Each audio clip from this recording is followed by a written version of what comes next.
Je vous retrouve aujourd'hui pour vous présenter mes dernières lectures. J'ai 3 romans à vous présenter, 2 one-shots, un début de saga et également un roman graphique, un début de saga de manga, oui c'est ça, que j'ai commencé également. Alors le premier livre que je vais vous présenter, c'est un livre qui est sorti pour la rentrée littéraire de chez Albin Michel Imaginaire. C'est La Nuit du Faune de Romain Lucaso, qui est un roman assez court, il fait 250 pages.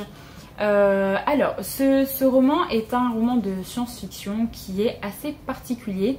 Je vais avoir un petit peu de mal à vous décrire, à vous donner un résumé sans trop en dire parce qu'il fait que 250 pages. Mais on est, grosso modo, on va suivre 2 personnages dans cette histoire. On va suivre Astrée, qui est une petite fille qui n'est pas une petite fille ordinaire. Elle est considérée comme une divinité par certaines personnes. Elle a plus de 200 millions d'années, je crois, quelque chose comme ça. Elle vit en haut d'une montagne, elle a sa petite maison tranquillement et elle vit avec des petits robots qui l'aident également chez elle. Mais elle est considérée comme la dernière personne, enfin la dernière représentante de son espèce. Donc voilà, elle est vraiment toute seule chez elle et un beau jour, il va y avoir un faune qui va grimper toute la montagne pour aller la voir. C'est un petit peu un objectif de son espèce parce que le faune est d'une espèce totalement différente à Astrée. C'est une espèce d'ailleurs qui est un peu primitive par rapport à Astrée. C'est une espèce qui est assez jeune et qui n'a pas forcément autant évolué que l'espèce d'Astrée avait pu évoluer à l'époque. Le faune en fait est venu voir Astrée un peu pour une quête initiatique, on va dire, pour essayer d'avoir du savoir et pour essayer de sauver un petit peu son peuple. On dit en fait qu'il faut aller voir la divinité qui est présente tout en haut de la montagne, donc il a vraiment galéré pour réussir à monter tout en haut de la montagne. Il a vécu pas mal d'épreuves pour aller la voir. Et en gros, on dit qu'elle va réussir à vous aider, tout ça. Donc elle est vraiment considérée comme une divinité. Astrée ne savait même pas vraiment qu'il y avait d'autres espèces qui avaient réussi à se développer jusqu'à ce stade-là sur la planète où elle est. Donc elle est assez surprise de découvrir le faune venir jusqu'à elle. Et elle va essayer de répondre un petit peu à ses questions, mais de façon assez particulière, vu qu'elle va l'emmener dans un voyage à travers le temps et l'espace pour répondre à ses questions et pour lui montrer un petit peu la place qu'il a, la place que l'espèce du faune ou d'Astrée a en fait dans tout cet univers. Donc en fait on va avoir un voyage tout au long du roman, donc c'est vraiment pas très long, où on va avoir une sorte de conte de science-fiction un peu philosophique tout au long du roman. Le style d'écriture est assez particulier, c'est pas un style d'écriture qui va plaire à tout le monde je pense, mais c'est très joli, c'est un peu poétique en fait de la façon dont c'est amené. Il faut quand même apprécier tout ce qui est géologie, biologie, la physique et aussi un peu la philosophie sur le questionnement de pourquoi on est comme on est, questionnement un peu global sur l'humain en fait, pour savoir la place de l'humain, tout ça. Donc il faut aimer ce genre de choses dans le roman. Ça peut paraître un petit peu bizarre en fait au niveau de la mise en place de l'univers, de la mise en place de l'histoire en fait, parce que ça va vraiment être ça va être un petit voyage avec les 2 personnages. J'ai bien aimé, c'était vraiment une expérience de lecture. Vraiment, c'est le truc que je peux dire, c'est que je m'attendais pas du tout à ce genre de lecture-là. J'étais assez surprise en démarrant le roman, par rapport au style d'écriture aussi, je m'attendais pas à ce style d'écriture-là. Mais ça m'a quand même laissé un bon sentiment en fait à la fin de la lecture. Je sais qu'il y a des personnes qui vont pas forcément apprécier le style d'écriture, ça c'est sûr et certain, parce que c'est pas un roman basique en fait, c'est plus qu'un roman de SF, c'est vraiment un mélange entre un conte philosophique de science-fiction, on va dire. Enfin, je sais pas si on peut dire ça comme ça, mais vraiment il y a beaucoup de questionnements qui sont amenés tout au long du roman. Il y a pas mal de... On réfléchit beaucoup en fait par rapport à cette lecture, par rapport à plein de choses. Par exemple au début du voyage, on va voir l'évolution de la planète et la création des espèces, des différentes espèces qu'on a pu retrouver sur la planète. Donc il faut aimer le côté géologie, c'est pour ça que je vous dis ça. Il faut aimer le côté biologie aussi avec la naissance des espèces. Si vous n'êtes pas du tout fan de ça dans les romans de science-fiction, si vous n'aimez pas le côté assez explicatif de ces choses-là dans les romans de science-fiction, ça va pas vous plaire. Mais par contre, si vous êtes curieux et que vous avez l'habitude un petit peu de lire de la SF, que vous avez un peu de bagage scientifique, on va dire, et que les questionnements un peu philosophiques, ça vous dérange pas non plus, je pense que ça peut vous plaire. C'est vraiment une expérience de lecture qu'il faut faire. Chacun va avoir sa propre opinion sur le livre, je pense. C'est pas un roman on peut conseiller en disant je suis sûre que tu vas aimer, parce que vraiment, ça va être propre à chacun. Que ce soit le style d'écriture, le genre d'histoire qui est amené, mais moi franchement c'était sympa, j'ai bien aimé. C'est vraiment le genre de roman où je sais qu'il va me rester marqué en fait par rapport au fait qu'il soit aussi différent des autres romans que j'ai pu lire en SF. Donc voilà, franchement je sais pas trop si j'ai déjà lu un roman de SF avec autant de questionnements sur plein de choses comme ça. Donc voilà, je n'ai pas lu l'autre roman de l'auteur qui est Latium, enfin les deux romans, je sais pas si c'est un seul, non je crois que c'est un premier tome et un deuxième tome. J'ai pas lu ces autres romans, j'ai entendu soit des personnes qui ont adoré, soit des personnes qui n'ont pas du tout accroché, donc il faudrait peut-être que je me fasse un peu mon avis sur le premier tome, voir si là le style d'écriture en soi m'a plu, donc je me dis potentiellement dans Latium ça peut me plaire aussi. Donc voilà, une expérience de lecture très particulière qui va me rester marquée, mais une chouette lecture pour moi. N'hésitez pas à me donner votre avis. Si jamais vous l'avez lu, n'hésitez pas à venir m'en parler pour savoir un petit peu ce que vous en avez pensé, parce que je sais qu'on aura tous des avis peut-être très différents les uns des autres, mais vraiment moi j'ai trouvé ça assez original dans la façon d'évoquer l'histoire, dans la façon dont les personnages parlent, tout ça, j'ai trouvé ça assez original. Donc voilà, découverte de la rentrée littéraire de chez Albin Michel qui est plutôt positive pour moi. J'attends aussi les autres sorties de fin du mois de chez Albin Michel Imaginaire, parce qu'il y a des grosses sorties qui vont arriver. Il y a notamment un roman d'Estelle Fay que j'attends beaucoup. En plus de ça, elle est présente aux Aliénales il me semble, donc si jamais j'y vais, je pourrais potentiellement aller faire dédicacer son livre, et ça ce serait plutôt cool. Alors ensuite je vais vous parler du premier tome de la saga Au Royaume de Pierre Pével que j'ai lu, donc c'est Le Chevalier. Alors j'ai entendu tellement de bons avis sur cette saga que j'avais très envie de la découvrir. C'est une saga écrite par un auteur francophone que je ne lis pas assez, du coup j'avais très envie de découvrir encore plus, et en plus c'est un livre que j'ai mis dans ma pile à lire pour le Cocorico Challenge, donc je suis très contente de l'avoir enfin sorti de ma pile à lire. Alors on est dans un roman de fantasy classique, on va dire, assez médiéval, où on va suivre Lorne, qui est un homme qui a été enfermé pendant 3 ans dans une prison assez particulière, où il n'a pas vécu des choses très cool là-bas. On ne sait pas pourquoi il est enfermé, on ne sait pas trop pourquoi il est resté 3 ans là-bas, mais là on est en train de le libérer, et lui-même ne comprend pas comment ça se fait. Il y a un des fils du haut roi qui va être présent lors de la libération de Lorne, et qui va lui dire que le haut roi a justement signé un papier qui prouvait la liberté de Lorne, qui prouvait qu'il n'était pas coupable de ce qu'on lui avait ce qu'on avait jugé en fait il y a 3 ans, et du coup il se retrouve libre. On va démarrer sur ça, on va le suivre lui. Au début il va être accompagné justement, alors je sais plus le nom du prince qui va l'accompagner, mais il va être avec le prince pendant un petit moment, et on va suivre un peu ses pensées. On sait qu'il a vécu des choses pas faciles au niveau de la prison dans laquelle il était. Il a une marque qui est au niveau de sa main, et on sait que ça lui fait faire, enfin ça lui fait faire des trucs un peu bizarres. De temps en temps il est comme malade en fait à cause de cette marque. On dit que c'est l'obscur qui l'a marqué, et du coup il va y avoir des choses par rapport à ça. Alors au niveau de l'intrigue, on est clairement sur une intrigue politique, parce qu'il va y avoir le haut roi qui n'est plus capable d'exercer.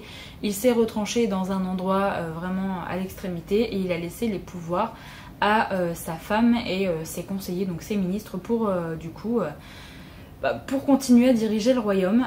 Sauf qu'il y a des pays aux alentours qui sont pas forcément où ça commence un petit peu à partir en cacahuète, et on sent que le fait que le haut roi ne soit plus là va engendrer des choses assez particulières, des relations assez particulières avec les autres pays. Donc on va avoir un contexte un peu intrigue politique, complot politique qui va être amené. On va avoir Lorne qu'on va suivre et on va essayer de le voir en sortant de la prison. Il va essayer de retrouver une vie. Alors il peut pas retrouver la vie qu'il avait avant parce qu'il était, vraiment apprécié de tout le monde. Il y a tout qui lui réussissait. Il avait une fiancée, il était aimé, il est monté en grade assez rapidement. Il avait... Enfin vraiment, tout lui réussissait il y a 3 ans et il a quasiment tout perdu suite au fait qu'il a été enfermé dans cette prison. Et là, il va essayer de reconstruire un semblant de vie. Il va être, au fur et à mesure de l'histoire, il va être nommé chevalier. On va lui donner un symbole assez particulier et grâce à ce symbole, il va pouvoir reconstruire une garde particulière aussi. Mais je ne vais pas rentrer dans les détails parce que ça arrive vraiment au milieu du roman, je dirais. Donc on va suivre ses péripéties à lui. Alors en fait, ce qui m'a posé un peu de problème dans ce livre-là, c'est que j'ai trouvé que Lorne n'avait pas de but. On suivait, il sortait de la prison et en fait il n'avait pas de but. Il allait d'un endroit à un autre, on le suivait. Il allait d'un autre endroit, on le suivait. On voyait ce qu'il était en train de faire, tout ça, mais en fait j'ai trouvé qu'il manquait quelque chose pour... je sais pas, enfin une quête, quelque chose vraiment qui lui tenait à cœur. Là vraiment il était... il savait pas trop ce qu'il allait faire. Il allait à un endroit, il aidait des gens, il se faisait une petite réputation, on le voyait à certains endroits, tout ça. Mais en fait je me suis dit mais qu'est-ce que tu vas faire de ta vie en fait? Est-ce que tu as finalement décidé par faire quelque chose? Est-ce que tu veux te poser à un endroit? Au fur et à mesure du roman ça finit par arriver. Mais j'ai trouvé que ça mettait beaucoup trop de temps pour arriver à un stade où je me suis enfin intéressée au personnage de Lorne, où enfin il a été un minimum charismatique en fait, parce que vraiment tout le début j'ai trouvé que je voulais pas le suivre en fait, j'ai trouvé qu'il était pas agréable. Alors l'auteur a voulu faire un personnage, je trouve, qui est pas forcément ni gentil ni mauvais. On sait pas trop sur quel pied danser avec ce personnage, on sait pas trop si on doit l'apprécier ou pas, mais du coup j'ai jamais réussi à m'attacher à lui en fait tout au long du roman. Vraiment à la fin je me suis un peu attachée à lui, je l'ai trouvé un peu plus charismatique par rapport aux actions qu'il va faire, mais au niveau attachement personnage, bah c'est pas ça quoi, vraiment c'est pas ça. Pour l'instant voilà, ça se lit bien, le style d'écriture est sympa, mais vraiment au niveau d'attachement des personnages, j'ai pas été convaincue plus que ça. Au niveau de l'intrigue, il y a des intrigues politiques et tout qui sont sympas à découvrir. Je trouve que comparé à d'autres sagas, c'est pas extraordinaire non plus. Après, je sais que c'est sorti il y a pas mal de temps, mais voilà. Enfin, vraiment tout ça dans ma lecture. À la fin, j'ai fermé le livre. Je me suis dit, c'est sympa. Le premier tome est sympa. Heureusement que la fin se termine de cette façon pour que ça me laisse vraiment le sentiment où c'est intriguant et j'ai envie de savoir ce qui va se passer. Mais sinon, tout au long de ma lecture, j'ai pas trouvé ça extraordinaire. Enfin, il y a le côté un peu compagnie avec justement la garde qu'il va reformer qui m'a bien plu. J'ai trouvé que les personnages étaient assez intéressants et ce passage-là m'a plu. J'ai bien aimé que ça évolue dans ce sens-là. Mais voilà, franchement, je m'attendais à vachement mieux. Enfin, je sais pas. Je trouve que l'auteur a voulu faire un côté fantasy avec complot politique, sauf que c'est pas hyper abouti pour l'instant. Un côté un peu avec une magie, avec l'obscur, on appelle ça dans le roman, qui est pas non plus hyper présent dans le premier tome. Un personnage qui est mi-gentil, mi-méchant, mais qui au final est pas hyper attachant. Donc voilà, j'attends vraiment de voir la suite parce que la fin m'a quand même intriguée, donc j'ai envie de savoir comment ça va évoluer.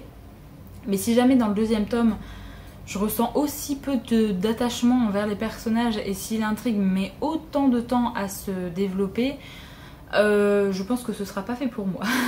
En fait, au niveau du style d'écriture, ça m'a bien plu parce que j'ai préféré la façon dont c'était écrit par rapport aux Enchantements d'Auremer, que j'avais vraiment pas accroché, de Pierre Pével aussi. Mais vraiment l'histoire pour l'instant c'est sympa quoi, je veux pas dire que c'est une mauvaise histoire, mais vraiment il y a rien d'extraordinaire là-dedans. Donc c'est très classique. Au niveau des personnages pareil, il n'y en a pas qui se détachent plus que d'autres. Donc à voir. Je vais lire le tome 2, je vais voir un petit peu comment ça va évoluer dans le tome 2, mais il m'a manqué vraiment quelque chose pour me dire c'est une saga qui vaut vraiment le coup quoi. Donc pour l'instant on verra, mon avis du tome 2 tranchera pour voir si je continue la saga ou pas.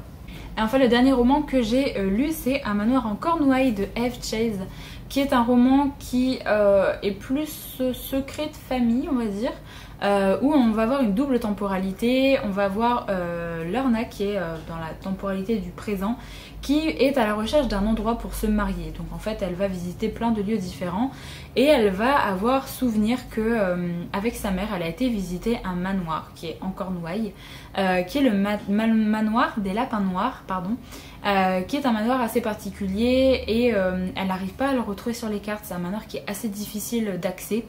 Ils vont finir par y arriver avec son futur mari et elle va finir par rester quelques jours là-bas pour découvrir un petit peu ce qui s'y passe. Enfin, la personne qui habite là-bas, donc la dirigeante des lieux, va lui proposer de rester quelques jours pour justement répondre à toutes les questions par rapport à ce manoir et pour voilà, qu'elle puisse s'imprégner un petit peu des lieux, savoir si c'est vraiment le lieu là qu'elle veut choisir pour faire sa cérémonie. On comprend très vite que Lorna n'est pas venue là que pour avoir un lieu pour sa cérémonie. On sait que ça a un lien un petit peu avec son passé et qu'elle va chercher des réponses par rapport à ça. Je vous en dis pas plus pour le côté présent parce que on n'a pas trop de passages, enfin on a beaucoup plus de passages dans le passé que de passages dans le présent.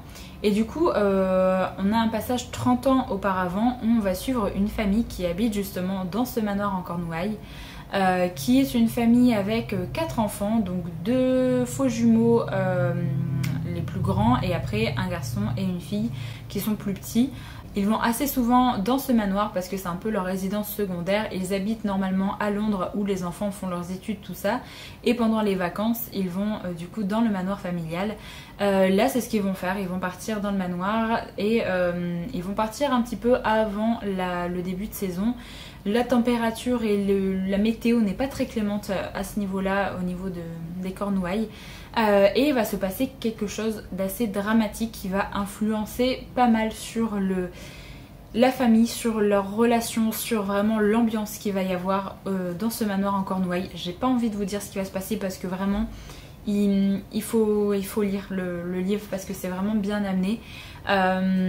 Et du coup on va vraiment suivre cette famille, suivre un peu les relations avec tous les personnages qu'il va y avoir, les secrets de famille également qu'il y a dans le passé et dans le présent où Lorna essaye un petit peu de savoir pourquoi ce manoir est lié à elle d'une façon ou d'une autre. Donc voilà, je ne vais pas forcément dire davantage de choses sur le résumé parce que il n'est pas très long non plus, il fait moins de 500 pages, 430 pages.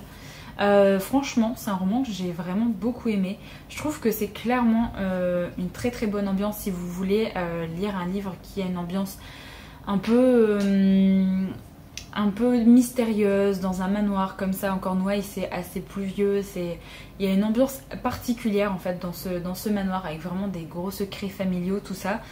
J'ai beaucoup aimé la résolution un petit peu de cette affaire, de tous ces secrets familiaux. J'ai vraiment passé un bon moment de lecture. Je me suis vraiment attachée à tous les personnages, je trouve qu'ils sont vraiment très attachants.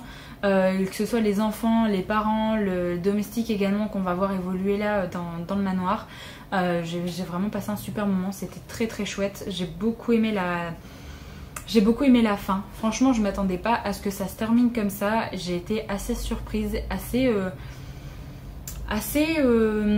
pas dégoûtée, mais je m'attendais pas à ce que ce soit aussi noir, aussi sombre que ça au niveau de la résolution un petit peu de fin. Mais je vous conseille vraiment de lire ce livre-là. Si vous l'avez dans votre pile à lire, n'hésitez pas à le lire là pour l'ambiance au niveau de l'automne, c'est vraiment parfait. Je suis très très contente d'avoir enfin découvert ce titre. Je sais qu'il y a énormément de personnes qui l'ont déjà lu, qui l'ont apprécié. Il y a d'ailleurs le nouveau titre de F. Chase qui est sorti en grand format chez les éditions Nil. J'attendrai qu'il sorte en poche l'année prochaine tranquillement, mais c'est vraiment une auteure que je vais suivre parce que elle a vraiment réussi à mettre une ambiance vraiment très particulière et très pesante, tout ça, tout au long de la lecture. J'ai passé un super moment, vraiment. J'ai pas forcément grand chose à vous dire sur le livre parce qu'il il est divisé en deux, il y a 2 temporalités, je peux pas trop vous dire ce qui va se passer, mais vraiment les relations entre les personnages sont vraiment géniales. Il y a des personnages qui vont arriver par la suite aussi et j'ai trouvé qu'ils étaient bien construits. Donc vraiment, si vous aimez les secrets familiaux, si vous aimez les ambiances un peu pesante dans des anciens manoirs, tout ça, n'hésitez vraiment pas à vous lancer dans ce titre. Et enfin, très rapidement, je voulais vous montrer un manga que j'ai lu récemment aussi, c'est Aria the Masterpiece, donc le premier tome de la saga, je crois qu'il y a au moins 5 ou 6 tomes, je crois, non 7 tomes je crois. Alors je sais pas trop dans quelle catégorie classer ce manga, si c'est pas vraiment de la SF, mais on est dans un monde futuriste où la planète Mars a été terraformée. Et elle a été terraformée sur le modèle de Venise, donc il y a des canaux partout, donc les gens sont obligés de se déplacer en gondole. On va suivre Akari qui va être notre personnage principal, qui est terrienne d'origine et qui va partir justement sur la planète Mars pour commencer un apprentissage pour travailler chez Aria. Donc c'est une entreprise de gondole et en fait son rêve c'est de devenir Ondine et on va suivre un petit peu son apprentissage pendant ce premier tome. Elle va commencer son apprentissage d'Ondine. Franchement, c'était très chouette. J'ai passé un bon moment de lecture avec ce titre. Je trouve que les dessins sont vraiment très très jolis. En plus de ça, le patron de Aria est un petit chat. Donc un petit chat qui n'est pas doté de parole mais qui comprend tout ce qu'on lui dit. Franchement, c'était très chouette. Vous avez des petites pages en couleur également entre deux chapitres. Donc voilà, j'ai beaucoup aimé le premier tome, je trouvais que c'est tout bienveillant, je trouve qu'il y a vraiment un côté doux, gentil, qui est vraiment amené dans le roman, et en même temps le petit côté un peu initiatique aussi, vu qu'elle apprend le métier de Ondine. Elle va également avoir une relation amicale avec une autre fille qui est vraiment très très chouette aussi. Donc voilà, très bonne découverte avec ce titre là que j'avais découvert sur la chaîne de Alex Bouquin en Prada, qui en avait beaucoup parlé, qui en avait dit beaucoup de bien. Donc je pense continuer tranquillement, franchement. En plus de ça, les éditions sont magnifiques dans la bibliothèque, c'est doré. Le titre est en doré, là c'est en doré, franchement c'est super joli. Donc c'est le genre de manga un peu doudou que vous pouvez lire si jamais vous n'avez pas trop le moral, tout ça. Je trouve que c'est vraiment très doux, très bienveillant, donc c'est vraiment parfait pour remonter un peu le moral. Donc voilà pour mes dernières lectures. N'hésitez pas à me donner votre avis si jamais vous avez lu un des romans que j'ai présenté. N'hésitez pas à me donner votre avis notamment sur par exemple Au Royaume. Est-ce que vraiment ça évolue vraiment dans le bon sens par la suite, tout ça? Est-ce que vraiment vous aimez cette saga? Ce que vous aimez d'ailleurs dans cette saga? Si jamais vous avez lu le roman de la rentrée littéraire, La Nuit du Faune également, n'hésitez pas à me dire ça dans les commentaires, je suis très curieuse. Et si jamais vous avez d'autres romans du genre à me conseiller avec un manoir avec une ambiance bien particulière, alors j'ai déjà lu Rebecca. Je sais qu'il y a un autre titre qui vient de sortir aux éditions L'Iconoclaste, qui est un titre de Cécile Coulon d'ailleurs, qui ressemble, le résumé ressemble vraiment beaucoup à Rebecca de Daphné du Maurier, je trouve. Mais je me dis que ça peut être sympa au niveau de l'ambiance aussi, donc voilà, il me tente aussi. Donc voilà, j'en ai terminé avec cette vidéo, j'espère qu'elle vous a plu. N'hésitez pas du coup à me donner vos avis si jamais vous avez lu les livres que je vous ai présentés. Je vous remercie d'avoir regardé la vidéo jusqu'au bout et moi je vous retrouve très bientôt pour une prochaine.